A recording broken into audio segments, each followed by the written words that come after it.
الحمد لله وكفى وسلام على عباده الذين اصطفى أما بعد فقد قال الله تبارك وتعالى في كلامه المجيد والفرقان الحميد أعوذ بالله من الشيطان الرجيم بسم الله الرحمن الرحيم محمد رسول الله والذين معه أشداء على الكفار رحماء بينهم صدق الله العظيم.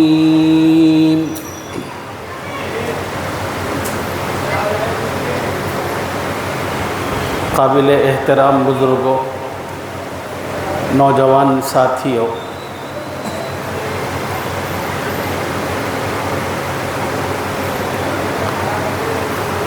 دین کی بات عظمت و احترام سے سننے والی مائیں اور بہنیں، السلام علیکم ورحمۃ اللہ وبرکاتہ۔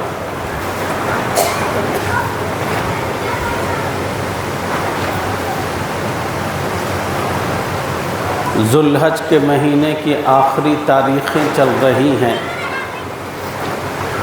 اس کے بعد ایک نئے مہینے کا آغاز ہوگا جس کو محرم الحرام کہتے ہیں۔ اس کی پہلی تاریخ کو تاریخ اسلام کا ایک المناک واقعہ پیش آیا، جس میں خلیفہ ثانی مراد رسول حضرت عمر ابن خطاب رضی اللہ تعالی عنہ کی شہادت واقع ہوئی۔ آپ حضرات کی خدمت میں حضرت عمر ابن خطاب رضی اللہ تعالی عنہ کی زندگی کے کچھ گوشے عرض کرنا چاہتا ہوں۔ اللہ تعالیٰ سے دعا فرمائیں کہ اللہ تعالیٰ ہمیں صحابہ کی سیرت سے اپنی زندگیوں کو سنوارنے اور سجانے کی توفیق اور سعادت عطا فرمائے۔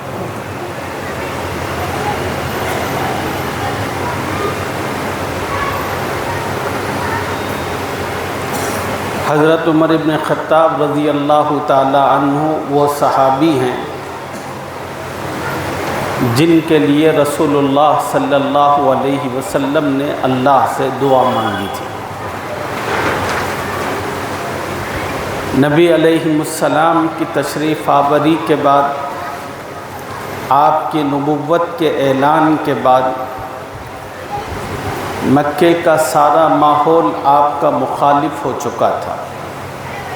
قدم قدم پر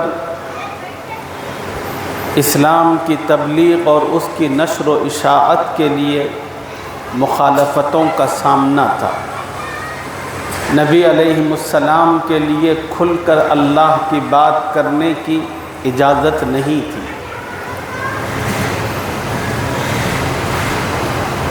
ان ناموافق حالات میں حضور صلی اللہ علیہ وسلم نے ایک رات صبح کے وقت خانہ کعبہ کے پردے پکڑ کر اللہ سے دعا مانگی، اے اللہ، ابو جہل ہیں اور دوسرے عمر ابن خطاب ہیں، ان دونوں میں آپ کو جو زیادہ محبوب ہو اس کے ذریعے اسلام کو عزت اور غلبہ عطا فرما۔ اللہ تعالیٰ نے حضور اکرم صلی اللہ علیہ وسلم کی دعا عمر ابن خطاب کے حق میں قبول فرمائی۔ رسول اللہ صلی اللہ علیہ وسلم فرماتے ہیں اللہ کو عمر ابن خطاب زیادہ محبوب اور پسندیدہ تھے۔ مکے کے مشرکین نے اور تمام سرداروں نے حضور صلی اللہ علیہ وسلم کو قتل کا فیصلہ کر دیا تھا، اور اس فیصلے کو عملی جامہ پہنانے کے لیے عمر ابن خطاب رضی اللہ عنہ اپنے ہاتھ میں تلوار لے کر حضور صلی اللہ علیہ وسلم کے مکان کی طرف جا رہے تھے۔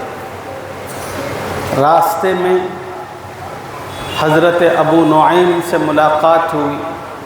ابو نعیم نے عمر کو غصے میں بھرا دیکھ کر ان کے ہاتھ میں ننگی تلوار دیکھ کر پوچھا کہ عمر خیر ہے، کہاں جا رہے؟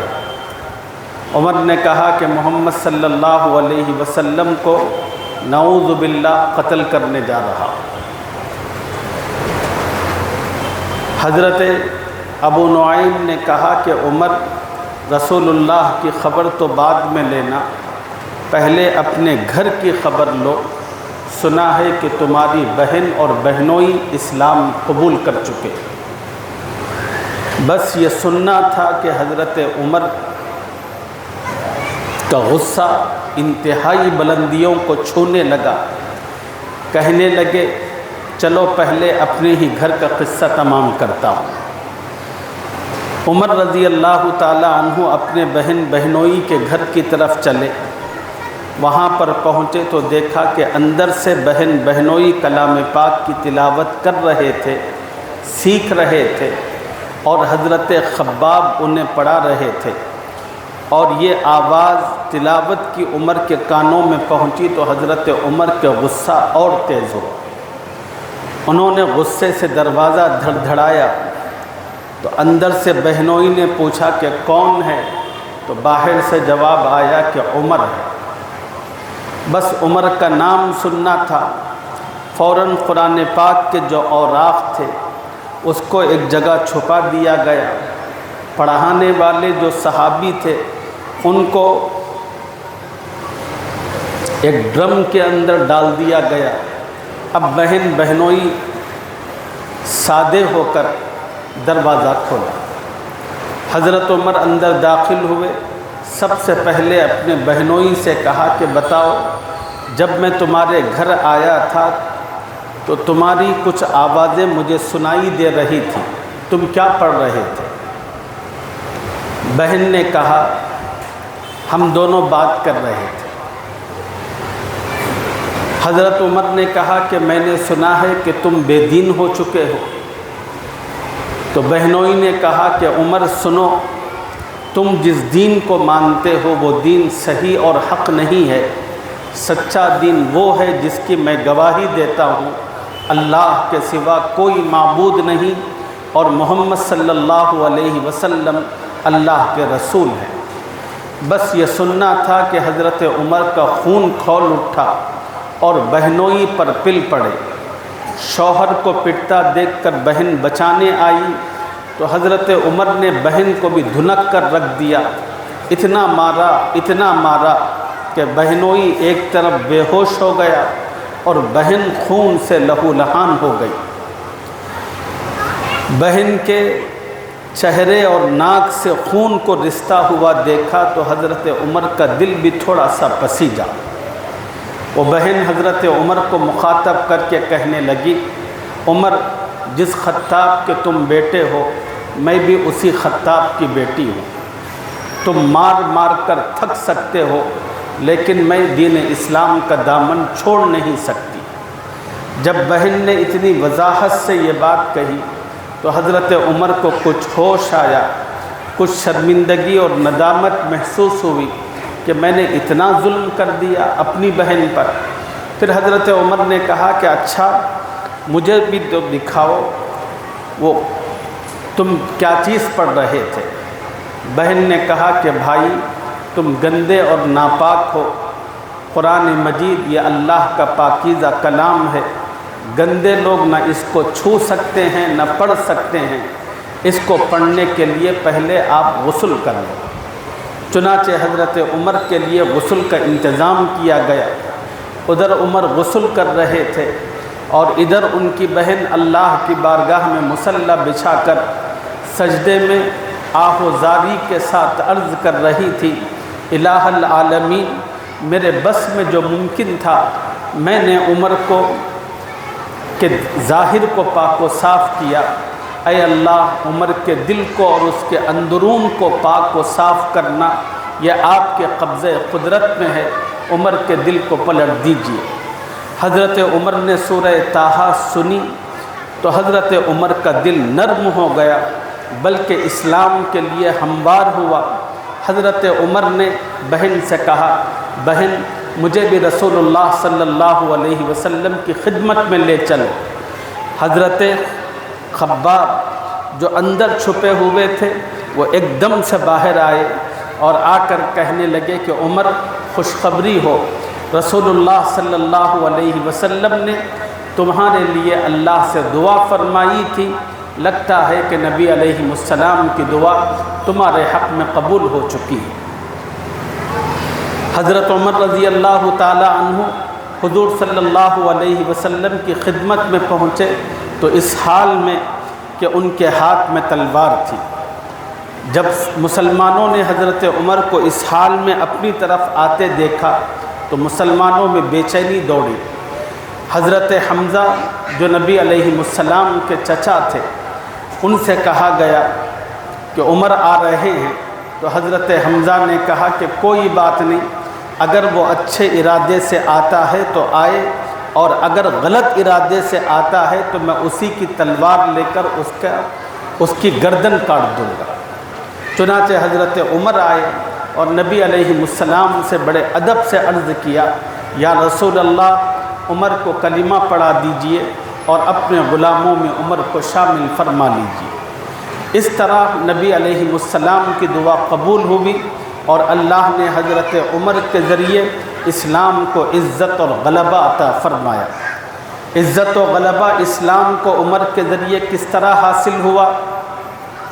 حضرات صحابہ فرماتے ہیں کہ عمر کے اسلام قبول کرنے سے پہلے اسلام پوشیدہ تھا، لیکن عمر کے اسلام قبول کرتے ہی اسلام ظاہر ہو گیا۔ مکہ المکرمہ میں بہت سے ایسے صحابہ موجود تھے جنہوں نے ایمان قبول کیا تھا اور اپنی زبانوں سے کلمہ پڑھا تھا، لیکن اپنے اس اسلام کو ظاہر کرنے کی انہیں ہمت نہیں ہو رہی تھی۔ وجہ یہ ہے کہ کفار و مشرکین کا یہ شیبہ تھا، ان کو جس کسی کے بارے میں یہ خبر ملتی کہ یہ اسلام میں داخل ہو چکا ہے، اتنا مارتے ظلم و ستم کا وہ سلسلہ اس پر جاری ہوتا کہ الامان والعفی۔ اس لیے صحابہ کرام کی ہمت نہیں ہو رہی تھی اسلام کو ظاہر کرنے کی، لیکن ادھر عمر ابن خطاب نے اسلام قبول کیا، اللہ تعالیٰ نے تمام کے تمام کمزوروں کو ہمت عطا فرمائی اور سب لوگ اٹھ کر کافروں کے پاس جا کر کہنے لگے، میں نے بھی کلمہ پڑھ لیا، میں نے بھی کلمہ پڑھ لیا، میں نے بھی کلمہ پڑھ لیا۔ صحابہ کہتے ہیں عمر کے اسلام سے پہلے مشرکین ہمیں بہت ستایا کرتے تھے، بہت مارا کرتے تھے، لیکن عمر کے اسلام لانے کے بعد ان مشرکین کا ستانا اور ان کا مارنا، تکلیف پہنچانا بہت کم ہو گئے۔ صحابہ فرماتے ہیں ہم مسلمانوں کو خانہ کعبہ کی طواف کی اجازت نہیں تھی، عمر نے اسلام قبول کیا تو اب ہم مسلمان بڑے دھڑلے کے ساتھ خانہ کعبہ کے پاس طواف کے لیے جایا کرتے تھے۔ صحابہ فرماتے ہیں کہ ہم لوگوں کو خانہ کعبہ کے ارد گرد بیٹھنے کی بھی اجازت نہیں تھی، لیکن عمر نے اسلام قبول کیا تو پھر ہم صحابہ بڑے دھڑلے کے ساتھ خانہ کعبہ میں اپنے حلقے لگاتے تھے اور بیٹھ کر گفتگو کیا کرتے تھے۔ حضرت عمر کی شجاعت و بہادری کا عالم یہ تھا، جب آپ ایمان میں داخل ہوئے تو کچھ ہی دیر کے بعد ظہر کی نماز کا وقت ہو رہا تھا۔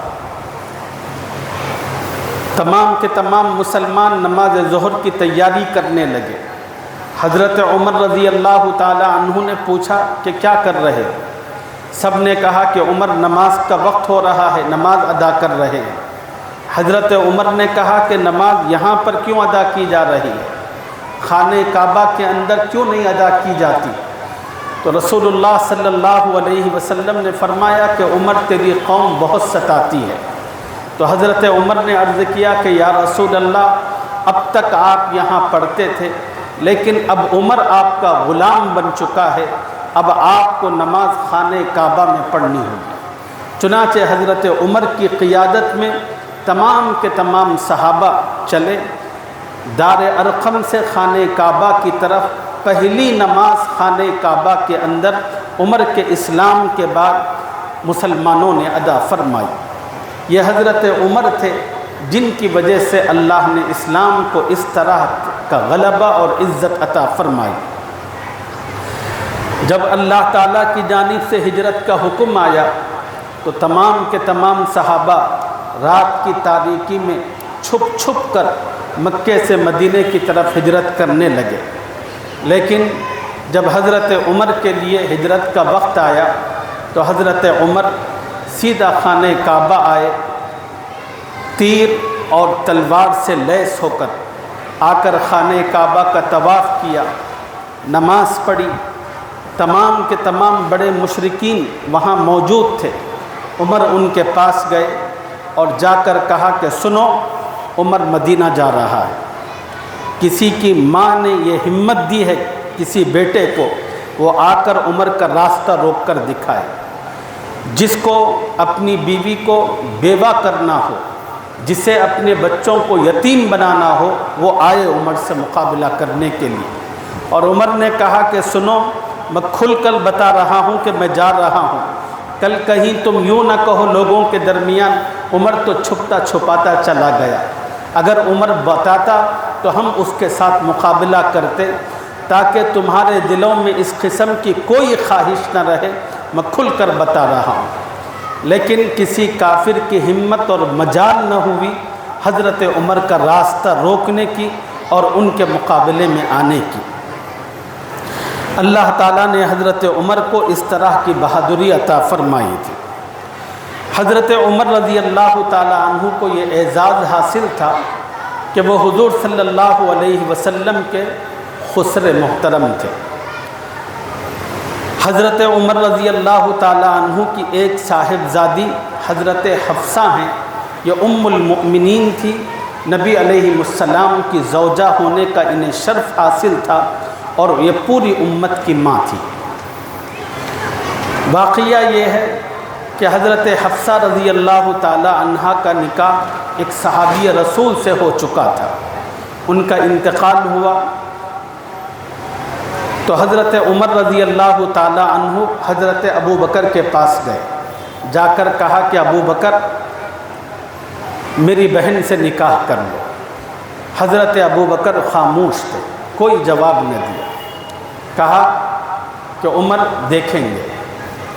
حضرت عمر کہتے ہیں کہ ابو بکر کے اس جواب سے مجھے بہت تکلیف ہوئی۔ پھر اتنے میں حضرت عثمان غنی رضی اللہ تعالیٰ عنہ کی پہلی بیوی حضرت رقیہ کا انتقال ہو چکا تھا۔ حضرت عمر حضرت عثمان کے پاس گئے اور جا کر ان سے کہا کہ عثمان میری بہن سے نکاح کر لو۔ حضرت عثمان نے کہا عمر ابھی ابھی میری بیوی کا انتقال ہوا ہے، میرا غم تازہ ہے، میں ابھی نکاح کرنا نہیں چاہتا۔ حضرت عمر کو اور تکلیف ہوئی۔ حضرت عمر اپنی اس تکلیف کا اظہار کرنے حضور صلی اللہ علیہ وسلم کی خدمت میں آئے اور آ کر کہا کہ یا رسول اللہ، میری بہن کا شوہر گزر چکا ہے، میں نے اپنی بہن کا نکاح کا پیغام سب سے پہلے ابو بکر کو دیا، انہوں نے بھی منع کیا، اور پھر عثمان کو بھی رشتہ دیا، عثمان نے بھی کہا کہ ابھی نکاح کا کوئی ارادہ نہیں ہے۔ حضور صلی اللہ علیہ وسلم نے حضرت عمر کو تسلی اور اطمینان دیتے ہوئے کہا کہ عمر، تمہاری بہن کا نکاح اس شخص سے ہوگا جو عثمان سے بھی زیادہ افضل ہے، اور پھر فرمایا کہ عثمان کا نکاح اس لڑکی سے ہوگا جو حفصہ سے بھی زیادہ افضل ہے۔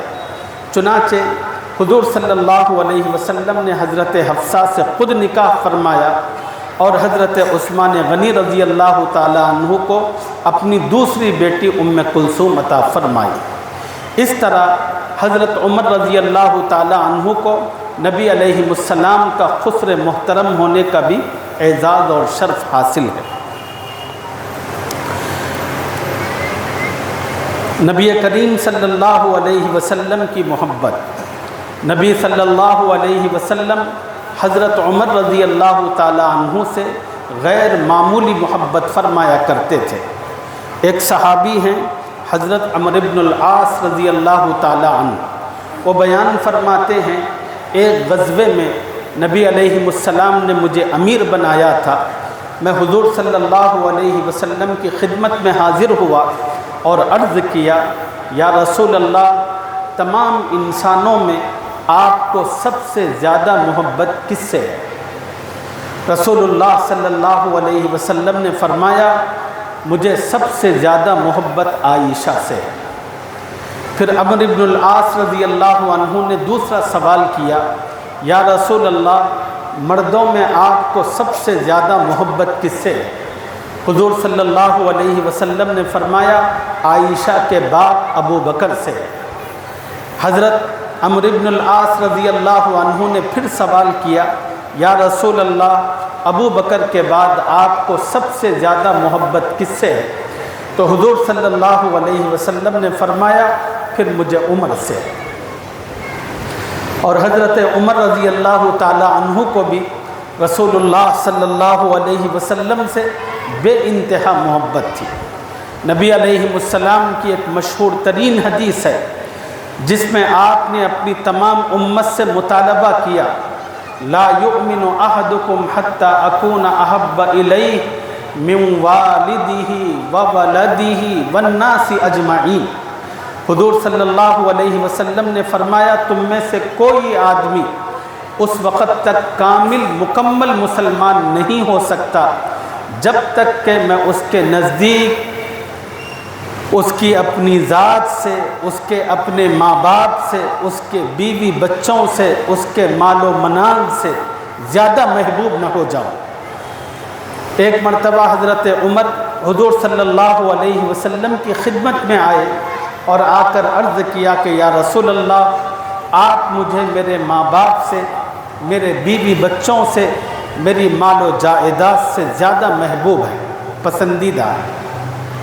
حضور صلی اللہ علیہ وسلم نے یہ سن کر حضرت عمر سے کہا کہ عمر، ابھی تمہارا ایمان کچا ہے اور تم اس وقت تک کامل ایمان والے نہیں ہو سکتے جب تک کہ میں تمہارے نزدیک تمہاری اپنی جان سے زیادہ پسندیدہ اور محبوب نہ بن جاؤ۔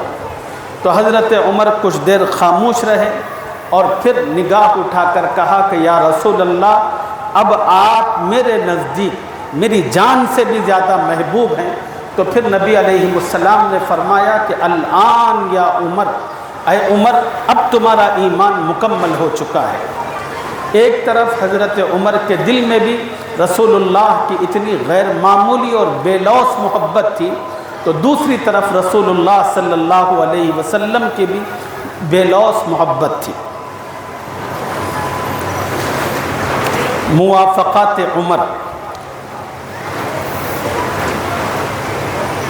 حضرت عبداللہ ابن عمر رضی اللہ تعالی عنہ بیان فرماتے ہیں بہت ساری مرتبہ ایسا ہوتا تھا کسی معاملے کے سلسلے میں لوگوں کی رائے مختلف ہوتی تھی، کچھ صحابہ کچھ کہتے تھے، کچھ صحابہ کچھ کہتے تھے۔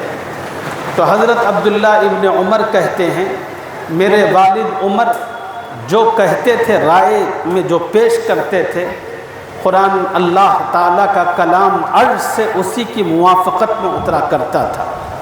قرآن مجید میں تقریباً 20 مقامات ایسے ہیں عمر کی جہاں جو رائے بنی اللہ نے عرش سے اسی کو قرآن بنا کر حضور اکرم صلی اللہ علیہ وسلم پر نازل فرمایا۔ مثال کے طور پر 3 مثالیں آپ کی خدمت میں عرض کرتا ہوں۔ پہلی مثال، پردے کا حکم نازل نہیں ہوا تھا۔ حضرت عمر رضی اللہ تعالی عنہ ایک دن حضور صلی اللہ علیہ وسلم کی خدمت میں حاضر ہوئے اور حاضر ہو کر عرض کیا کہ یا رسول اللہ، میری گزارش ہے کہ آپ ایمان والے مردوں سے، ایمان والی عورتوں سے اور اپنی ازواج مطہرات سے کہیں کہ وہ جب بھی باہر نکلیں پردہ لے لیا کریں۔ ادھر حضرت عمر نے نبی علیہ السلام کی خدمت میں اپنی رائے پیش کی۔ کچھ دیر کے بعد اللہ تعالیٰ نے اسی بات کو وحی بنا کر حضور صلی اللہ علیہ وسلم پر نازل فرمایا اور کہا کہ اے نبی، آپ مسلمان عورتوں کو حکم دیں اور اپنی بیویوں کو کہ وہ جب بھی باہر جایا کریں تو ساتھ میں پردہ لے لیا کریں۔ بدر میں کافروں کی جانب سے 70 قیدی شہید، 70 قیدی مارے گئے اور 70 کافر قید کر لیے گئے۔ جب 70 بڑے بڑے کافر سردار قید کر لیے گئے، حضور صلی اللہ علیہ وسلم نے صحابہ سے ان کے بارے میں مشورہ کیا کہ ان کے ساتھ کیا سلوک کریں۔ اکثر صحابہ کی، خود حضور صلی اللہ علیہ وسلم کی رائے یہ تھی کہ ان سے پیسہ لے کر ان کو چھوڑ دیا جائے۔ بہت ممکن ہے کہ یہ سارے کے سارے کافر مسلمانوں کے اس حسن سلوک سے متاثر ہو کر آج نہیں تو کل، کل نہیں تو پھر کبھی دین اسلام قبول کر لیں۔ لیکن حضرت عمر کی رائے بالکل الگ مختلف تھی۔ عمر کی رائے یہ تھی کہ ان سب کو قتل کر دیا جائے، لیکن اکثریت پر فیصلہ ہوا۔ حضور صلی اللہ علیہ وسلم کی رائے کے مطابق تمام کے تمام کافروں کو پیسہ لے کر چھوڑ دیا گیا۔ اللہ تعالیٰ نے قرآن مجید کے اندر آیت نازل فرمائی، کہا کہ اے نبی، جب آپ کو بدر کے وہ قیدی کافر ملے تھے، آپ نے ان کو کیوں قتل نہیں کیا؟ آپ کو انہیں قتل کرنا چاہیے تھا۔ تیسری مثال، پہلے خانہ کعبہ کا صرف طواف ہوا کرتا تھا، طواف کے بعد مقام ابراہیم کے پیچھے نماز نہیں تھی۔ حضرت عمر رضی اللہ تعالی عنہ نے طواف کیا اور طواف کے بعد ایک دن حضور صلی اللہ علیہ وسلم کی خدمت میں آ کر عرض کیا، یا رسول اللہ، جی بہت چاہتا ہے کہ طواف کے بعد مقام ابراہیم پر نماز پڑھا جائے۔ ادھر حضرت عمر نے اپنی خواہش اور جذبے کا اظہار کیا اور اوپر سے اللہ نے وحی بنا کر قرآن کی آیت نازل فرمائی، وَاتَّخِذُوا مِن مَقَامِ إِبْرَاهِيمَ مُصَلًّى۔ مسلمانوں کو چاہیے کہ مقام ابراہیم کو مصلی بنائے اور وہاں پر نماز پڑھے۔ تو اس طرح قرآن مجید میں 20 مقامات ہیں۔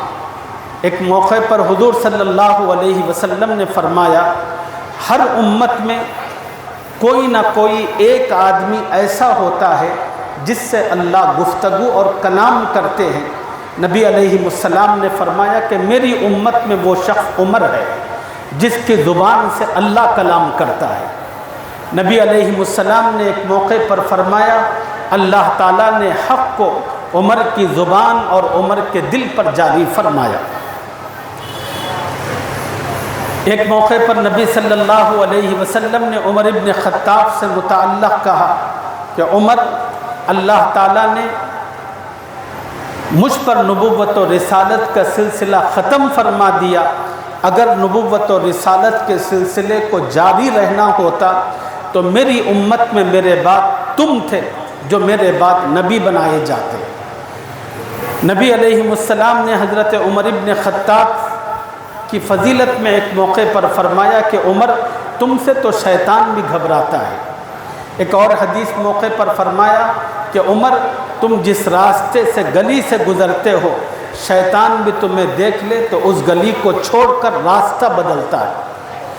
ایک اور حدیث میں نبی علیہ السلام نے فرمایا کہ عمر، دنیا کے اندر جب کسی باپ کا انتقال ہوتا ہے تو اولاد اس پر روتی ہے، شوہر کے انتقال پر بیوی روتی ہے، بیوی کے انتقال پر شوہر روتا ہے، بہن کے انتقال پر بھائی روتے ہیں۔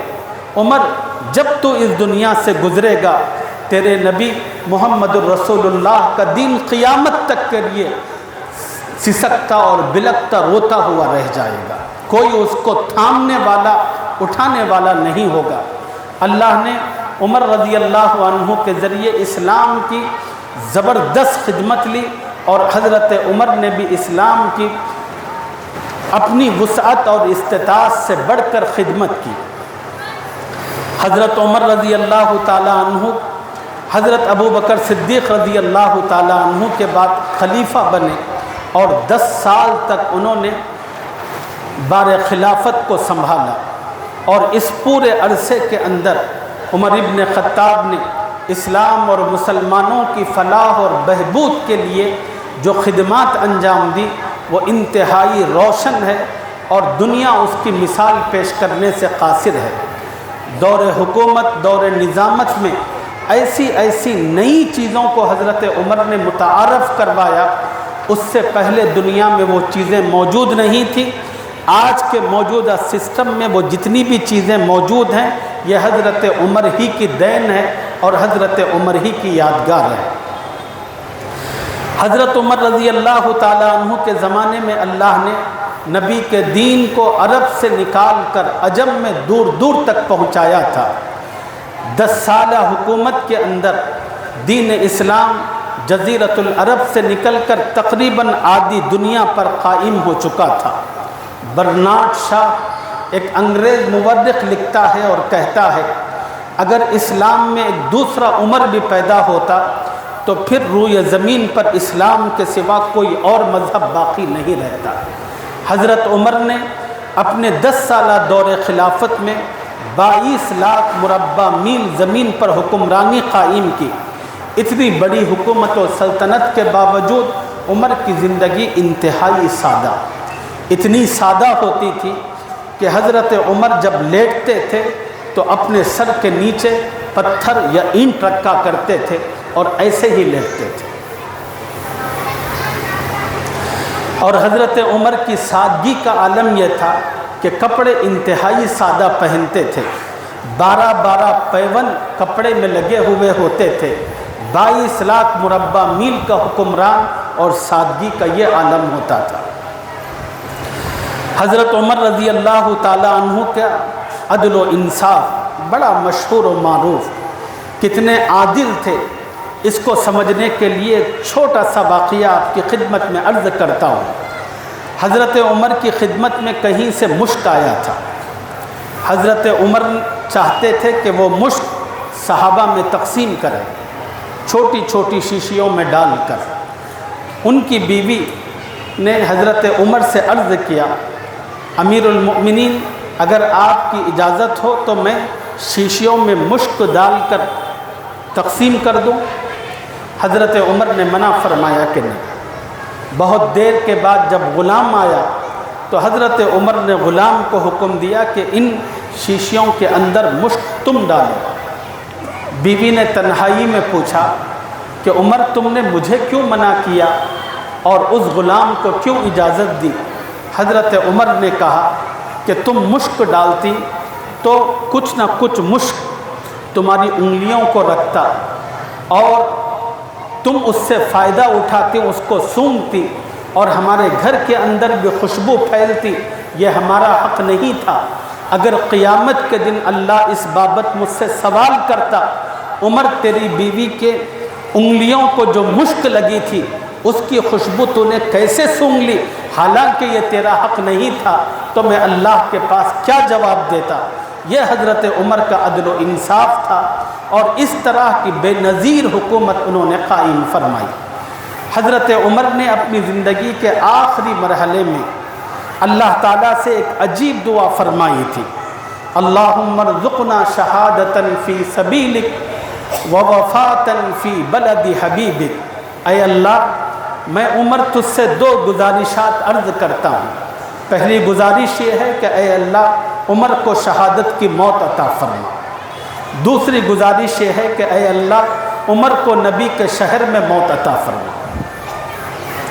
یہ 2 دعائیں آپس کی ضد تھی، ایسی ضد جیسے آگ اور پانی، جیسے رات اور دن آپس میں ضد ہوتے ہیں، ایسے ہی یہ 2 دعائیں آپس میں ضد تھی۔ نبی کے شہر کی وفات اور اللہ کے راستے کی وفات، یہ 2 چیزیں میچ نہیں کرتی تھی۔ اس لیے کہ شہادت کے لیے نبی کے شہر سے نکل کر باہر جانا پڑتا، اور یہ ممکن نہیں تھا کہ نبی کے شہر میں رہتے ہوئے شہادت حاصل ہو۔ تو حضرت عمر تھے اور وہ اللہ پر انہیں بڑا یقین تھا، وہ جانتے تھے کہ میرا اللہ بڑی قدرت اور کمالات کا مالک ہے، وہ جو چاہے کر سکتا ہے۔ چنانچہ حضرت عمر نے دعا فرمائی، چنانچہ اللہ نے حضرت عمر کی دعا قبول فرمائی۔ دعا کی قبولیت اس طرح ہوئی کہ حضرت عمر فجر کی نماز پڑھا رہے تھے، ایک مجوسی غلام ابو اللؤلؤ فیروز، اس نے زہر میں بجھا ہوا ایک خنجر تیار کر کے اپنے ساتھ لایا اور صفوں میں ہوتے ہوتے پہلی صف تک پہنچا اور حضرت عمر کے ساتھ تکبیر تحریمہ کے ساتھ ہاتھ باندھا۔ جو ہی حضرت عمر نے خراج شروع کی، یہ تو یہودی اور منافق تھا، اس نے وہ خنجر نکالا اور حضرت عمر پر عین نماز کی حالت میں زہر میں بجھے ہوئے اس خنجر سے حملہ کیا۔ اتنے زخم لگائے، جسم کے مختلف حصوں سے خون ابل پڑا اور حضرت عمر خون کے رسنے کی وجہ سے بے ہوش ہو کر مصلی پر گر گئے۔ گرنے سے پہلے حضرت عمر نے اپنے ہوش و حواس بحال رکھے اور اپنے جو پیچھے مقتدی تھے ان میں سے ایک کو اشارہ کیا، انہوں نے آگے بڑھ کر نماز مکمل کی۔ اور کچھ دنوں کے بعد حضرت عمر کا علاج ہوا، لیکن زخم اتنے لگ چکے تھے، منہ میں دوا ڈالی جاتی تھی، جسم کے مختلف حصوں سے وہ دوا باہر نکلتی تھی۔ اب یقین ہو گیا کہ حضرت عمر جانبر نہیں ہو سکیں گے۔ پھر اللہ نے وہ وقت لایا کہ حضرت عمر کو شہادت نصیب ہوئی۔ جس دن حضرت عمر کو شہادت ہوئی، اس دن مدینۃ المنورہ کے اندر 70 جھوپڑے ایسے تھے جن کے ہاتھ اللہ کی بارگاہ میں اٹھے ہوئے تھے، وہ اللہ سے رو رو کر عرض کر رہے تھے، اے اللہ آپ نے عمر کو کیوں بلا لیا؟ اے اللہ اگر آپ کو بلانا ہوتا تو ہمیں بلا لیتے۔ اے اللہ آپ نے عمر کو بلا لیا، اب ہمارے گھر میں جھاڑو کون لگائے گا؟ ہمیں کون پانی بھر کر دے گا؟ کون ہمارے سودا سلف اور ضروریات فراہم کرے گا؟ مدینے کے اندر 300 یتیم بچے لولے لنگڑے ایسے تھے جن کے پیر نہیں تھے، زمین پر گھسٹ گھسٹ کر چل رہے تھے۔ وہ مدینے والوں کو مخاطب کر کے کہہ رہے تھے، یا اہل المدینہ ما مات امیر المؤمنین مات ابونا، اے مدینے والوں امیر المؤمنین عمر ابن خطاب کا انتقال نہیں ہوا، ہمارے ابو عمر کا انتقال ہوا ہے۔ اس لیے کہ یہی عمر تھے جو ہمیں کھلاتے تھے، ہمیں پلاتے تھے اور ہمیں بہلایا کرتے تھے۔ حضرت عمر رضی اللہ تعالی عنہ نے اتنی خدا ترسی کے ساتھ، اتنی مخلوق کی خدمت کے ساتھ اپنی زندگی گزاری اور اپنا وقت مکمل کیا۔ اللہ تعالیٰ اپنی رحمت سے، اپنے فضل سے، اپنے کرم سے ہم تمام کو حضرت عمر رضی اللہ تعالیٰ عنہ کی روشن بھری زندگی سے کچھ سبق لے کر اپنی زندگی کو بھی اسلام کے لیے، عام مسلمانوں کے لیے نفع بخش بنانے کی توفیق عطا فرمائے۔ ایک اہم اعلان آپ کی خدمت میں عرض کر کے اپنی گفتگو سمیٹتا ہوں۔ محترم حضرات، آپ جانتے ہیں